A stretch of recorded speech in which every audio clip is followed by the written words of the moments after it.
Իրավաբան նեթը շարունակում է ազգային ժողովի ընտրություններ 2026 իրավական հարցերը քաղաքական օրակարգում նախագիծը, որի շրջանակում այսօր զրուցելու ենք նոր ուժ ռեֆորմիստական կուսակցության պատգամավորի թեկնածու Հակոբ Կարապետյանի հետ։ Բարև ձեզ, պարոն Կարապետյան, շնորհակալ եմ մեր հրավերն ընդունելու համար։ Շնորհակալ եմ հրավերի համար։ Պարոն Կարապետյան, անդրադառնանք ձեր կուսակցության նախընտրական ծրագրի իրավական բլոկին։ Նախ կխնդրեմ նշեք, թե ինչ է արդարությունը ձեզ համար եւ ինչքանով է այնտեղ գտել նախընտրական ծրագրում։ Շնորհակալություն, արդարությունը մեր նախընտրական ծրագրի ոգու,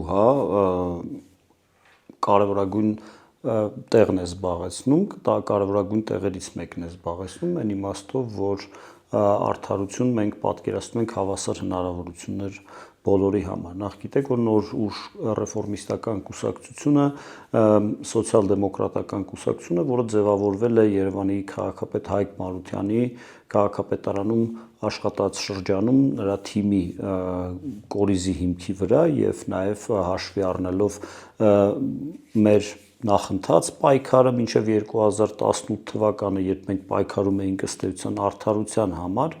եւ 18-ից 21 թվականներին մեր աշխատանքի փորձառության վրա է հիմնված մեր նախընտրական ծրագիրը եւ այն, որ 2021 թվականին քաղաքացիական պայմանագիր կուսակցությունը ըստ էության ուզուրպացրեց, իշխանությունը Երևան քաղաքում եւ այդ կուսակցությանը վերագրվեց հեղափոխության հաղթանակը, մենք համարում ենք անարդար եւ կուսակցությունը ստեղծվել է հենց այդ նաեւ հեղափոխության հռչակած արժեքների վերականգնման նպատակ հռչակելով եւ արդարություն, ինչպես ասացի, մեզ համար նշանակում է հավասար հնարավորություններ բոլորին։ Ձեր գնահատմամբ այսօր Հայաստանի Հանրապետությունում քաղաքացին կարող է լիարժեք իր իրավունքները դատարանում պաշտպանել։ Արդյոք դատական համակարգը, դատավորները գործում են լիարժեք անկախ թե ոչ եւ այս առումով ինչ քայլեր է մշակել ձեր կուսակցությունը։ Մենք մեր սեփական փորձից գիտենք, որ դատարանները շատ ժամանակ չեն իրականացնում արդարադատությունը եւ ցավոք սրտի ամբողջությամբ չեն պաշտպանում, այսինքն չեն ստեղծում վստահություն, որ դու ապավինելով դատարաններին կարող ես քո իրավունքները պաշտպանել։ Եվ անձամբ ես ունեմ այդպիսի տխուր փորձառություն, որովհետև երբ քրեական գործով սպասում ես դատավճռի, դատական process-ը այնքան է ձգձգվում, որ վերջում պարզվում է, որ վաղեմության ժամկետ է անցել եւ հանցագործը ըստ էության ազատվում է պատժից, իհարկե ինչ որ դատական ակտով արձանագրվում է, որ ինքը մեղավորություն ունի, բայց պատժից ազատվել է, որտեվ 3 տարուց ավել դատաքննություն է գնացել եւ վաղեմության ժամկետը անցել է, կամ քաղաքացիա իրավական հարթությունում ենթադրենք ունենք էլի շատ վառ դեպք, 24 թվականին Երևանի ավականու ԿՊ-ի ֆրակցիան միանգամայն կամայական որոշում եւ հակաիրավական որոշում իրականացրեց ավականու անդամությունից զրկելով մեր կուսակցության լիդերին Հայկ Մարությանին եւ այդ օրվա դրությամբ ավականու մեր ֆրակցիայի ղեկավար Գրիգոր Երիցյանին, ակնհայտ քաղաքական մոտիվներով զրկեցին իբրև թե բացակայությունների հիմքով, այն դեպքում երբ տասնյակ այլ ավականու անդամներ նույն չափ բացակայություններ ունեին եւ առհասարակ ավականու անդամը ժողովրդից է մանդատ ստացել եւ ինչ որ տեխնիկական խնդիրների պատճառով չի կարող զրկվել այդ մանդատից, եւ ինչ տեղի ունեցավ, անցավ 2 տարի եւ վերջերս դատարանի վճռով հաստատվեց, որ ԿՊ-ի այդ գործողությունը Գրիգոր Երիցյանին եւ Հայկ Մարությանին զրկել մանդատից հակաիրավական է, իրավաչափ չէ։ Այսինքն մենք ունեցանք արդարության ֆորմալ վերականգնում իդեմս դատարանի վճռի, բայց այն քաղաքական խնդիրը, որ ԿՊ ֆրակցիան իր դեմ դրել էր, այսինքն չեզոքացնել այդ 2 լիդերներին, իրենք իրականացրեցին, որովհետև եւ քաղաքական պահը անցավ, բաց թողնվեց։ Այնտեղ պետք է շատ հրատապ որոշում կամ, չգիտեմ, հայցի ապահովման միջոց վերադարձնել այդ գործիչներին ավականու աշխատանքներին մինչև վերջնական նիստ, բայց այդպիսի բան մենք չունեցանք, ի վերջո ունեցանք ֆորմալ կներեք թղթի կտոր, այո, բավարարված ենք մենք այդ վճռով, բայց նրանք էլ իրենց խնդիրը իրականացրեցին։ Մեր քաղաքական ուժի ծրագրերում ուրեմն հենց դատաիրավական այնպիսի բարեփոխումներ են, որոնք քաղաքացու մոտ վստահություն կառաջացնեն, որ արդարությունը ի վերջո խորքային իմաստով հաղթում է։ Իսկ իրավապահ մարմինների աշխատանքում ինչն եք հիմա գնահատում այնպես որ դեռ կարիք ունի վերափոխման բարելավման եւ այս առումով էլ կխնդրեմ ներկայացնեք թե նոր ուժ կուսակցությունը ինչ քայլեր է մշակել։ Նախ մեր ամենաառանցքային եւ կոնկրետ խնդրի մասին քանի ժամանակ մենք ունենք, խոսենք, դա կոռուպցիոն հանցանքների կրկին, էլի վաղեմության ժամկետն է, էլի մեր փորձառության հիման վրա Երևանի քաղաքապետարանում աշխատանքի ընթացքում, երբ մենք հանձնեինք առել, որ պետք է նախկին կոռուպցիոն դրվագները ուրեմն վերհանվեն եւ արդարությունը վերադարձվի, չգիտեմ, համայնքից խլված գույքը, այգիները, ապօրինի շինթույլտվություններ եւ այլն, եւ մի շարք դեպքերում մենք բախվում ենք այն խնդրի հետ, որ գործը ուղարկում ես, դատախազությունում քննում են եւ կարճում են գործը վաղեմության ժամկետը անցած լինելու բերումով, հա, եւ մեզ մոտ այդ տարիներից սկսած համոզմունք է ձևավորվել, որ կոռուպցիոն հատկապես հանցանքների համար պետք է վաղեմության ժամկետ չլինի, այսինքն մենք չենք կարող խստացնել եւ կոռուպցիոն հանցանքի համար, չգիտեմ, ցմահ պատիժ նախատեսել, հասկանալի է, բայց մենք կարող ենք դա որպես հանրության համար առանձնապես վտանգավոր հանցանք, կոռուպցիոն հանցանքը, դրա վաղեմության ժամկետը վերացնել, հա, եւ մեր գլխավոր 5 ծրագրային հիմնադրույթներից մեկը հենց դա է, որով մենք խոսք ենք տալիս, որ վերացնել ենք, որովհետեւ տեսեք, կոռուպցիոն հանցագործության առանձնահատկությունը որն է, որ այդ կոռուպցիոները կամ կոռուպցիոն համակարգը պաշտպանված է քաղաքական թիկունքով երբեմն, հա, այսինքն դա սովորական հանցանք չի, ինքը ունի ինչ-որ կապեր, ինչ-որ հնարավորություններ, որոնք քաղաքական այս կամ այն ռեժիմի ոչ լիովին լիարժեք դեմոկրատական ռեժիմի պայմաններով ինքը կարողանում է անպատիժ մնալ առնվազն մինչև իր հովանավորյալ պաշտոնյայի կամ քաղաքական ուժի իշխանության մեջ գտնվելը։ Դա կլինի 5 տարի, 10 տարի կամ 15 տարի։ Իսկ դրանից հետո, երբ արդեն քաղաքական իրավիճակի փոփոխության բերումով հնարավոր է լինում վերհանել այդ հանցանքը, արդեն ինքը ունի իրավական նորմ, որով ազատվում է պատասխանատվությունից, այսինքն պոտենցիալ կոռուպցիոների համար դրախտային պայմաններ է ստեղծվում։ Դրա համար մենք ուզում ենք պոտենցիալ որևէ կոռուպցիոների համար, դա կլինի, չգիտեմ, կոռուպցիոներ ազգային ժողովի նախագահ, թե, չգիտեմ, վարչապետի ընտանիքի անդամ, պատկերավոր ասած, որևէ մեկը, որը որ օգտվում է տվյալ պահին քաղաքական ռեժիմի հովանավորությունից, իմանա, որ ցանկացած պարագայում պատիժը իրեն հասնելու է։ Իր քաղաքական կյանքը, այսպես ասած, իշխանությունում կտևի 5 տարի, 10 տարի, թե 15 տարի հետո։ Իրավապահ համակարգում այսօր մենք տեսնում ենք, որ լավ, հասկանալի է, որ արդարադատության նախարարը քաղաքական թիմի անդամ է, բայց դատախազությունը քաղաքական թիմի անդամ չի կարող լինել, բայց մենք տեսնում ենք առանց կասկածի տակ դնելով պրոֆեսիոնալ գիտելիքները, մենք տեսնում ենք, որ գլխավոր դատախազի բեքգրաունդը, հա,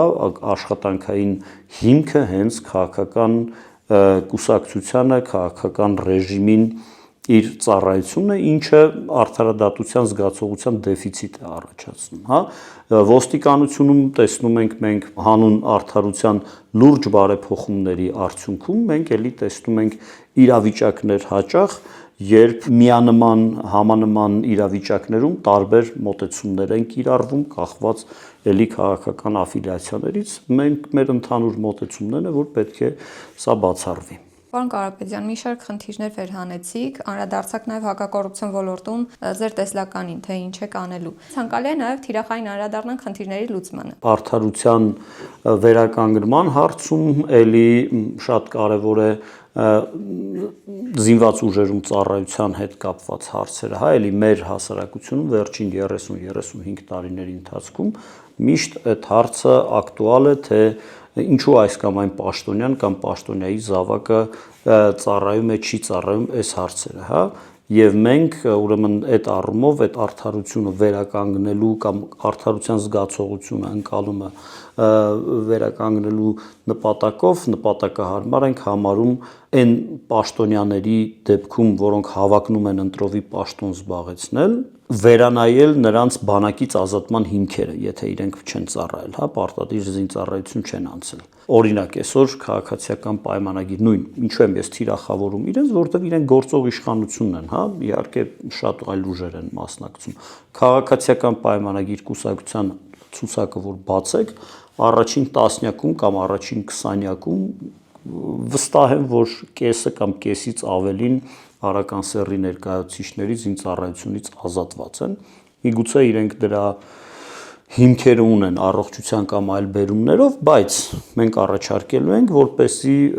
ընտրովի պաշտոն զբաղեցնելու ցանկություն հայտնած արական սեռի թեկնածուները լրացուցիչ քննության անցնեն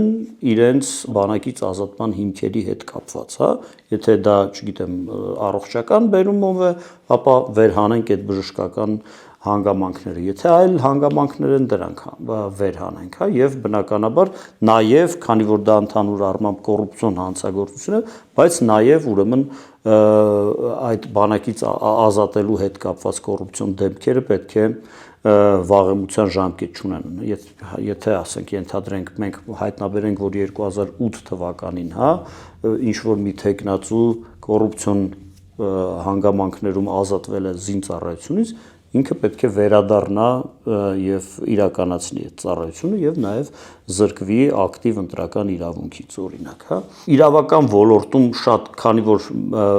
շատ լայն է ոլորտը, բայց փորձեմ սա էլ ներկայացնել, քանի որ ակտուալ է հատկապես այս նախընտրական շրջանում, մեզ համար շատ կարևոր է հանրային խոսքում ատելության, բռնության քարոզի, ուրեմն հասարակության տարանջատման, հա, կամ ներազգային թշնամանքի կամ չգիտեմ այլ հանգամանքների տեղային, սեռային, քաղաքական այլ եւ այլ հատկանիշները հաշվի առնելով ատելության սերմանումը։ Կրկին մենք տեսնում ենք, այստեղ իհարկե մթնոլորտը շատ վատն է եւ փոխադարձ մեղադրանքներ եւ անընդունելի վարքագիծ կա, բայց այստեղ եւ ծավալով եւ պատասխանատվության աստիճանով մենք տեսնում ենք հանրապետության վարչապետի եւ նրա թիմակիցների կողմից միանգամայն անընդունելի, մերժելի, դատապարտելի վարքագիծ թիրախավորել քաղաքական հակառակորդներին, կարող են ասել թևավոր արտահայտություն է, բայց ներողություն, որ վերարտադրում եմ ձեր եթերում, բայց մարդուն երբ սպառնում ես սատկացնել, դա կարող ես ասել դա բան է, հա, ինչա դարձվածաբանություն է, բայց ամեն դեպքում դա գրեհիկ խոսք է, ատելության խոսք է, որը ոչ մի կերպ չի կարող ընդունելի համարվել, հա։ Մեր երեխաները, մեր ընտանիքի անդամները առավոտից երեկո եթերում կամ սոցցանցերում ուրեմն թաթախվում են այդ բացասական ինֆորմացիայով, իսկ քաղաքական գործիչները, հատկապես խոցելի խմբերի ներկայացուցիչները քաղաքականությունից զբաղվելուց որոշում կայացնելուց առաջ ասում են ինձ պետքա ես մտնեմ այսպիսի բանի մեջ եւ հատկապես ուզում եմ շեշտել, որ էլի վարչապետի կողմից շարունակական թիրախավորումը արցախցի հայերի նկատմամբ էլի միանգամայն դատապարտելի է եւ կարծում եմ ուրեմն դա քրեական նաև գնահատական պետք է ստանա, ոչ միայն հանրային պարսավանքի պետք է ենթարկվի, այլ նաև քրեական գնահատական պետք է ստանա ուրեմն հասարակության մի խմբի ներկայացուցիչների նկատմամբ ատելություն գեներացնելու հիմքով, որովհետև բացեք սոցիալական ցանցերը եւ տեսեք, թե հազարավոր, տասնյակ հազարավոր ատելությամբ թաթախված այդպիսի մեկնաբանություններ կան եւ այդ մեկնաբանությունների ուրեմն գեներացնողը եւ հիմնական շահառուն երկրի վարչապետն է եւ նրա քաղաքական թիմը, որտեվ իրենք են անընդհատ այդ խոսույթը պահում օրակարգում։ Այս ամենի առհասարակ իրավական համակարգի հիմքում մարդն է եւ մարդու իրավունքների պաշտպանությունը։ Այսօր մարդու իրավունքների պաշտպանի գրասենյակը այս ինստիտուտի աշխատանքը ինչպես է գնահատում եւ նաեւ ինստիտուտի վերափոխման գուցե բարելավման առաջիկա տեսլական ունեք, կխնդրեմ դա էլ ներկայացնեք։ Դե տեսեք, մենք խոսեցինք օրինակ գլխավոր դատախազության, հա, ինստիտուտի մասին, նույնն էլ կարող ենք այստեղ ասել։ Ես Տիկին Մանասյանի մասնագիտական նկատի ունեմ գիտելիքներին հետ կապված դատողություն անել չեմ կարող, հա, եւ համենայն դեպս դրանց բացակայության հետ կապված տվյալներ չունեմ, սակայն ելի քաղաքական կապվածությունը կամ կախվածությունը ինձ համար ակնհայտ է եւ հատկապես մարդու իրավունքների որևէ պաշտպան, իհարկե ոչ էլ ընդդիմադիր ինչ որ կուսակցության կամ շրջանակների հետ պետք է կապեր ունենա, բայց իր դիրքորոշմամբ պետք է ընդդիմադիր լինի որևէ իշխանության, նույնիսկ, չգիտեմ, շվեյցարական կամ սկանդինավյան իշխանությունում։ Մենք ցավոք սրտի էլի չենք տեսնում դա, մենք չենք տեսնում մարդու իրավունքների պաշտպանի գրասենյակի կողմից որևէ նախաձեռնողականություն, մենք չենք տեսնում հստակ գնահատականներ իմ նշած խախտումների կամ այլ խախտումների հետ կապված, եւ մենք չենք տեսնում հավասար մոտեցում, ուրեմն հանրային կյանքի բոլոր սուբյեկտների նկատմամբ իրենց դիրքորոշումներում։ Դուք ինչպես եք վերափոխելու այս ինստիտուտը։ Հնարավորություն ենք տալու մարդու իրավունքների գրասենյակին լինելու անկախ։ Ցանկացած դեպքում անկախ հայտարարություն անելու հնարավորություն, թե այլ կերպ եք ապահովելու անկախությունը։ Ընդհանրապես իր գործողություններում լինել անկաշկանդ, իր գործողություններում եւ իր հայտարարություններում լինել անկաշկանդ եւ կախված չլինել քաղաքական ուժի կամ նրա պարագլխի, ուրեմն քմահաճույքից։ Մեզ մոտ կա տպավորություն, որ ներկա մարդու իրավունքների պաշտպանը ունի որոշակի կաշկանդվածություն։ Շնորհակալություն, պարոն Կարապետյան։ Ես էլ եմ շնորհակալ։ Եվս մեկ անգամ շնորհակալ եմ, որ ընդունեցիք մեր հրավերը եւ մասնակցեցիք մեր հարցազրույցին։ Զրուցում էինք Նոր ուժ ռեֆորմիստական կուսակցության падգամավորի թեկնածու Հակոբ Կարապետյանի հետ։